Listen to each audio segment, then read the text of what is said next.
Hello students.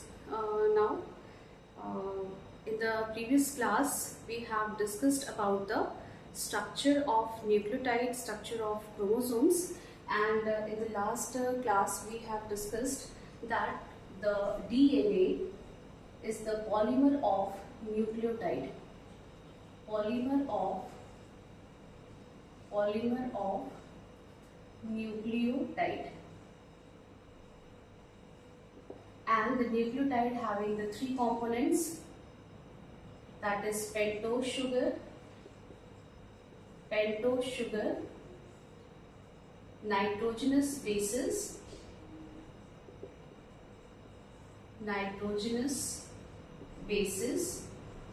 and phosphoric acid.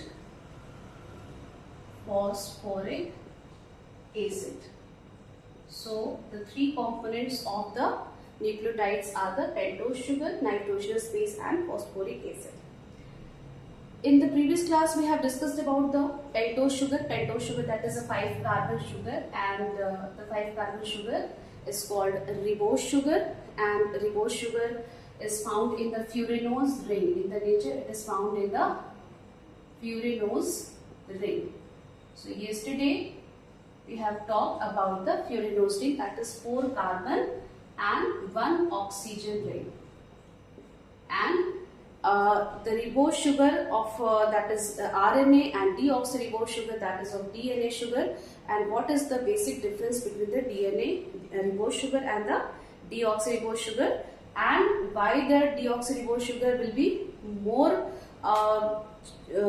chosen by the nature in the form of DNA, that is the stability of the DNA is because of the deoxyribose sugar. Okay. Now in this class we are going to start discussing about the nitrogenous bases. So nitrogenous bases are of two types. The first is purine and pyrimidine.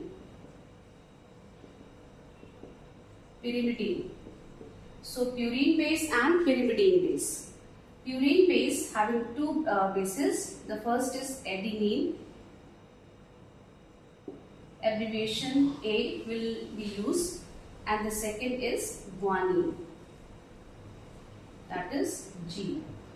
3 pyrimidines, that is first one is thymine, that is T. Second, cytosine, that is C, and the third is uracil, that is U. So A, T, C, A, G, T, C, and U, these are the abbreviation for these nitrogenous bases. If we talk about the differences between what is the purine and pyrimidine bases, what is the difference between them? So if we talk about the structure, so the purine base is a dicyclic molecule. So this is the first of all कि कौन-कौन से bases होते हैं pyrimidine में, कौन-कौन से bases आते हैं, कौन-कौन से bases pyrimidine में आते हैं. The second difference जो हम बात कर सकते हैं वो है इसके structure की, यानी यहाँ पे जो purine होता है वो dicyclic structure है,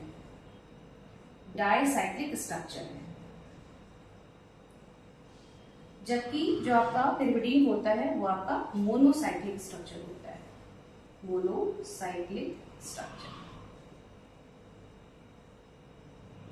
डाइसाइक्लिक स्ट्रक्चर का मतलब क्या हो गया कि यहाँ पर हम दोनों के स्ट्रक्चर्स को देख लेते हैं. यहाँ पे देखते हैं dicyclic structure means carbon nitrogen, carbon nitrogen, carbon carbon, carbon nitrogen, carbon and nitrogen. So alternate carbon nitrogen हमको प्लेस करना है. एक तो रिंग, बेंजीन रिंग जैसा बनता है वैसे, और एक पेंटा, तो एक हेक्सासाइक्लिक हो जाएगा, एक पेंटासाइक्लिक हो जाएगा. तो ये दो अलग अलग रिंग होते हैं जो कि एसोसिएट होकर के एक प्यूरिन रिंग फॉर्मेशन करते हैं.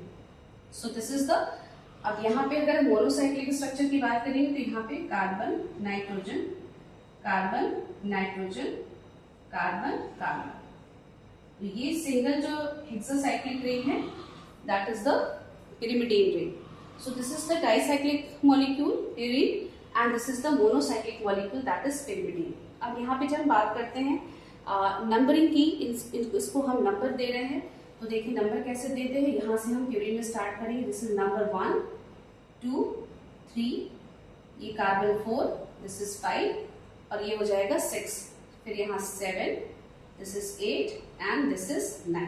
तो यहाँ पे अगर मेन रिंग की बात करेंगे तो यहाँ पे देखिए ये जो आपकी नेमिंग हो रही है वो कैसी जा रही है, एंटी क्लॉकवाइज जा रही है। हम सिर्फ इस बड़े रिंग की बात करेंगे क्योंकि ये जो दोनों रिंग है वो प्यूरिन और पिरिमिडिन दोनों में कॉमन है। यहाँ पे जब नेमिंग करेंगे तो नीचे वाले नाइट्रोजन से स्टार्ट करेंगे। सो this is the number 1, this is 2, this is 3, this is 4, this is 5 and this is 6। तो यहाँ पे जो नेमिंग है वो कैसी है, क्लॉकवाइज है। ठीक है, तो यहाँ पे हम इसकी बात नहीं कर रहे, हम इस बड़े वाले रिंग की बात करें क्योंकि ये जो दोनों रिंग है वो प्यूरिन और पिरिमिडिन दोनों में कॉमन दिख रही है। तो जब आप नेमिंग की बात करोगे तो यहाँ पर जो नेमिंग हो रही है या नंबरिंग जो हम कर रहे हैं, नंबरिंग जो हम कर रहे हैं वो कैसी कर रहे हैं, एंटी क्लॉकवाइज कर रहे हैं, एंटी क्लॉकवाइज कर रहे हैं। जबकि यहाँ पे जो नंबरिंग हो रही है वो कैसी हो रही है,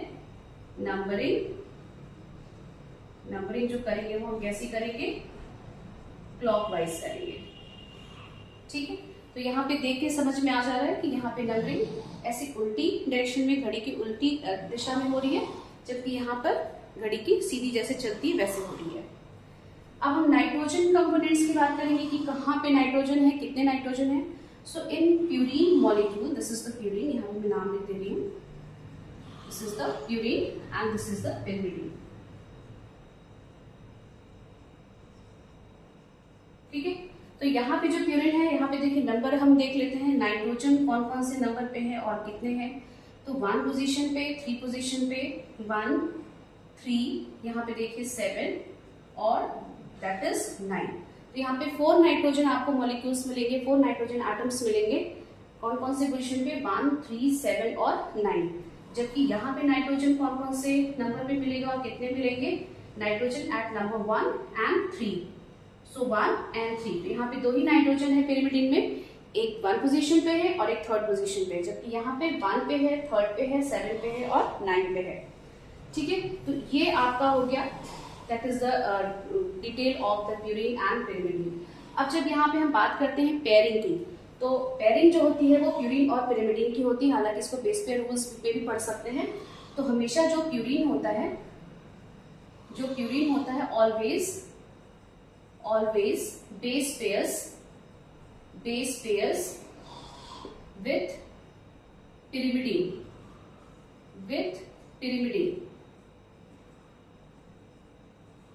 ठीक है, तो हमेशा प्यूरिन की जो पेयरिंग होगी वो किससे होगी, पिरिमिडिन से होगी। ठीक है, तो यहाँ पर अगर हम डीएनए की बात करें, तो ए जो होगा वो always base pairs with the thymine and जो जी है guanine always base pairs with the cytosine. Okay, तो ए की बेस पेयरिंग किससे होगी, थाइमिन से होगी। जी की बेस पेयरिंग किससे होगी, साइटोसिन से होगी। यहाँ पे जो दोनों के बीच में जो पेयरिंग हो रही है वो हाइड्रोजन बॉन्ड से होगी। तो यहाँ देखिए कितने हाइड्रोजन बॉन्ड है, 2 हाइड्रोजन बॉन्ड। यहाँ पे 2 हाइड्रोजन बॉन्ड बन रहा है, जबकि जीसी के बीच में 3 हाइड्रोजन बॉन्ड है, 3 हाइड्रोजन बॉन्ड। ठीक है, तो यहाँ पर डीएनए के केस है। अगर हम आरएनए की बात करेंगे, तो आरएनए में क्या होता है, प्यूरिन वही रहेगा लेकिन पिरिमिडिन में चेंज हो जाता है। जैसे अगर ए है, एडेनिन है, it always base pairs with the you, so T is replaced by you. तो यहाँ पे क्या होगा, टी रिप्लेस्ड या thymine replaced by uracil. Thymine replaced by uracil. A base pairs with U by 2 hydrogen bond and again G base pairs with the C. तो यहाँ पे थोड़ा सा चेंज आ जाएगा कि यहाँ पर आरएनए के केस में थाइमिन की जगह पे क्या आ जाता है, यूरेसिल आ जाता है। ठीक है, तो अगर हम बात करेंगे डीएनए में, तो डीएनए में कौन कौन से बेसिस होते हैं, nitrogenous bases of DNA and nitrogenous bases of RNA. So in case of the DNA there are 2 purine, adenine, guanine ये प्यूरिन हो गया, और पिरिमिडीन में कौन कौन सा होगा, थायमीन और साइटोसिन। जबकि हम आरएनए की जब बात करेंगे तो यहाँ पर एडेनिन, ग्वानिन, लेकिन थायमीन की जगह क्या आ जाएगा, यूरेसिल, और साइटोसिन की जगह तो साइटोसिन। तो यहाँ पर एक चीज ध्यान दीजिएगा कि थायमीन की जगह पे क्या आ जाता है, आरएनए के केस में यूरेसिल आ जाता है, and rest all the 3 base pairs are same. So in DNA, adenine, guanine, thymine, cytosine. In RNA, adenine, guanine, thymine की जगह क्या आ गया, यूरेसिल आ गया, और अब हो गया साइटोसिन। तो इसी तरह से जब बेस पेयरिंग होगी तो एडेनिन यूरेसिल के साथ बेस पेयर करेगा इन केस ऑफ आरएनए, जबकि ग्वानिन साइटोसिन के साथ करेगा। डीएनए के केस में adenine base pairs with thymine and cytosine base pairs with the guanine base pairs with the cytosine, और cytosine base pairs with the guanine. दोनों बातों में कोई फर्क नहीं है, ठीक है। तो यहाँ पर इस बात को ध्यान दीजिएगा कि डीएनए के केस में कौन कौन से बेसिस होते हैं, आरएनए के केस में कौन कौन से बेसिस होते हैं, और बेस पेयरिंग कैसे होती है। हमेशा प्यूरिन जो होता है पिरिमिडीन से बेस पेयर करता है, एडेनिन की बेस पेयरिंग थायमीन से होगी, साइटोसिन की बेस पेयरिंग ग्वानिन से होगी, ठीक है। यहाँ पे हाइड्रोजन बॉन्ड का फर्क हो जाएगा। If A and T base pairs with each other by 2 hydrogen bond, and G and C base pairs with each other with 3 hydrogen bonds. Okay. Similarly, in the case of RNA, A base pairs with U by 2 hydrogen bond and G base pairs with C by 3 hydrogen bond. तो यहाँ पर हमने दो तरह के क्या पढ़ लिए, नाइट्रोजनस बेसिस। तो नाइट्रोजनस बेसिस दो तरह के होते हैं, एक हो गया प्यूरिन, दूसरा हो गया पिरिमिडीन। प्यूरिन में भी दो तरह के हो जाएंगे, एडेनिन एंड ग्वानिन। पिरिमिडीन में 3 तरह के हो जाएंगे, थायमीन, साइटोसिन एंड यूरेसिल। यहाँ पे सबके लेटर्स लिखे हुए, जो पहला वाला लेटर है ना, उसको हम लोग एज अ एब्रिविएशन यूज कर रहे हैं, ठीक है। अब देखिए यहाँ पर क्या हो रहा है, ये डाइसाइक्लिक मॉलिक्यूल है प्यूरिन, तो यहाँ पे ये मोनोसाइक्लिक मॉलिक्यूल है। नंबरिंग यहाँ पे एंटी क्लॉकवाइज हो रही है, देखिए यहाँ पे एंटी क्लॉकवाइज हो रही है, जबकि यहाँ पे क्लॉकवाइज नंबरिंग हो रही है। जबकि नाइट्रोजन कहाँ कहाँ पे दिख रहा है, तो nitrogen eight number 1, 3, 7 and 9 in case of purine, जबकि पिरिमिडीन में नाइट्रोजन एट नंबर 1 और 3 पर दिख रहा है, ठीक है। Purine always base pairs with pyrimidine, ये आपका कहता है बेस पेयर रूल है। बेस पेयर रूल कहता है कि हमेशा प्यूरिन की जो बेस पेयरिंग होगी वो किससे होगी, साइटोसिन, प्यूरिन की बेस पेयरिंग पिरिमिडीन से होगी। जब यहाँ पर कौन कौन से बेसिस डीएनए में है, adenine, guanine, thymine, cytosine. RNA में कौन कौन से हो जाएंगे, adenine, guanine, uracil and cytosine. अगर डीएनए का केस है तो adenine base pairs with thymine, guanine base pairs with cytosine. तो एडेनिन और थायमीन किससे जुड़ेगा, 2 हाइड्रोजन बॉन्ड से, ग्वानिन साइटोसिन किससे जुड़ेगा, 3 हाइड्रोजन बॉन्ड से। In case of RNA, adenine pairs with the U and guanine pairs with the C. A pairs with U by 2 hydrogen bond. G base pairs with C by the 3 hydrogen bond. Okay. So these are the nitrogenous base pair. The third thing, which is phosphoric acid. So the third component is phosphoric acid. So let us see phosphoric acid हम कैसे इसको कर सकते हैं, और इसके बाद हम तीनों जो कंपोनेंट्स हैं उनको क्या करेंगे, बॉन्ड्स के साथ जोड़ेंगे, यानी कि एक न्यूक्लियोटाइड का फॉर्मेशन करेंगे, ठीक है।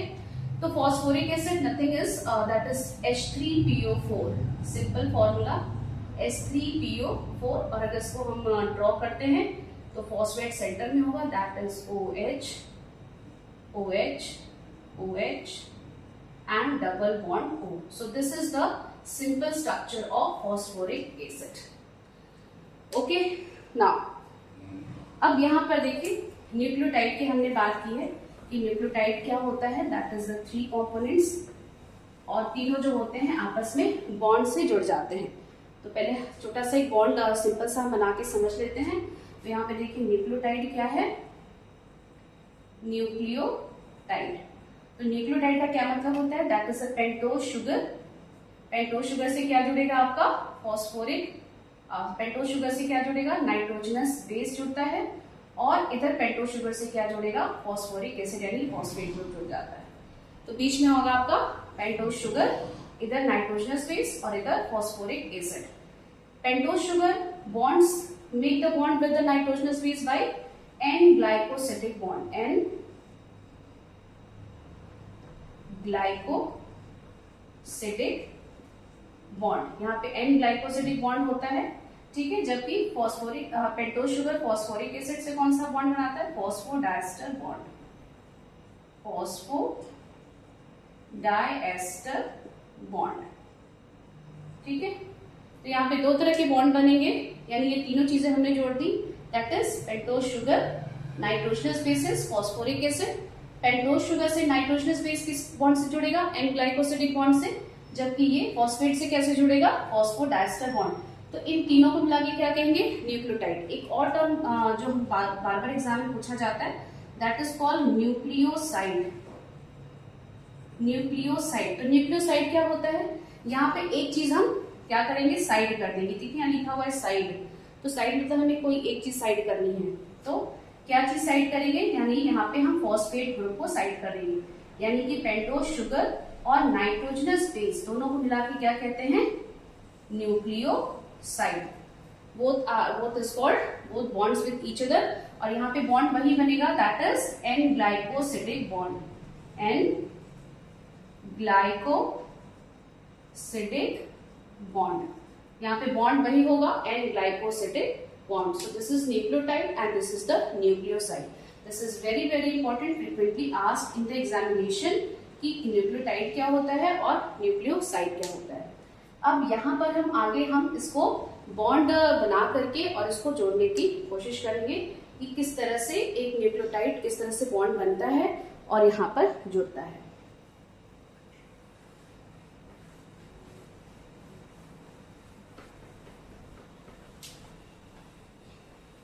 चलिए, तो इसमें आगे हम लोग इसको ऐड कर लेते हैं, ठीक है। अब देखिए यहाँ पे कैसे होता है, सबसे पहले हम पेंटोज शुगर हम ड्रॉ करेंगे। तो यहाँ पर हमने समझा है कि पेंटोज शुगर जो 5 कार्बन का शुगर होता है, और यहाँ पर ये हो गया pentose sugar, carbon number 1, carbon number 2, carbon number 3, carbon number 4, और यहाँ पे एक फ्लैंकिंग हो जाएगा कार्बन नंबर 5, ठीक है। अब यहाँ से हम इसके कार्बन नंबर 1 से क्या जोड़ेंगे, नाइट्रोजनस बेस को जोड़ते हैं, ठीक है, चाहे वो आपका प्यूरिन होगा चाहे वो पिरिमिडीन होगा। तो यहाँ पर जो बॉन्ड बन रहा है, that is this bond is, जो कि शुगर से जुड़ रहा है नाइट्रोजनस बेस, इसको बोलेंगे ग्लाइकोसिडिक बॉन्ड, ग्लाइकोसिडिक बॉन्ड, ठीक है, ग्लाइकोसिडिक बॉन्ड। और यहाँ पर क्या है, CH2OH था, ठीक है, तो यहाँ पे क्या जाके जुड़ेगा, यहाँ पे फॉस्फोरिक एसिड जुड़ जाएगा, फॉस्फेट आकर के फॉस्फोरिक एसिड जुड़ जाएगा। तो यहाँ पे जो बॉन्ड बन रहा है उसको क्या बोलेंगे,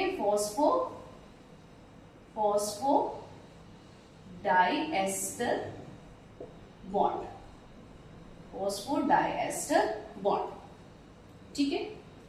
और ये बाकी आपका स्ट्रक्चर एज इट इज हो गया, ठीक है। अब यहाँ पर एक चीज देखिएगा, अगर नाइट्रोजनस बेस में अगर आपको क्या है, प्यूरीन है, if your nitrogenous base is purine, तो कार्बन नंबर 1 प्यूरीन के किस पार्ट से जुड़ेगा, तो यहाँ पर प्यूरीन का जो नंबर नाइट्रोजन एट नंबर 9 था, उससे हमारा क्या जुड़ जाएगा, प्यूरीन जुड़ जाएगा।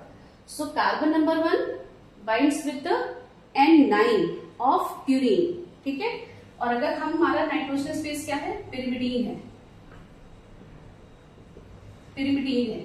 तो हमारा क्या जुड़ जाएगा, N1, ठीक है। सो this is one of the difference कि अगर प्यूरीन ऐड हो रहा है, ठीक है, तो प्यूरीन का N9 शुगर के, this is the pentose sugar, तो N9 of the purine attach या form the glycosidic bond with the carbon number 1 of pentose sugar. If the nitrogenous base is pyrimidine, so N1 of the pyrimidine makes the glycosidic bond with the carbon number 1 of the pentose sugar, okay. So this complete structure is called nucleotide. This complete structure is called nucleotide, okay. So in the next class we will discuss the chain of the DNA, that is a polymer of nucleotide, and we will discuss further things, okay. Thank you so much.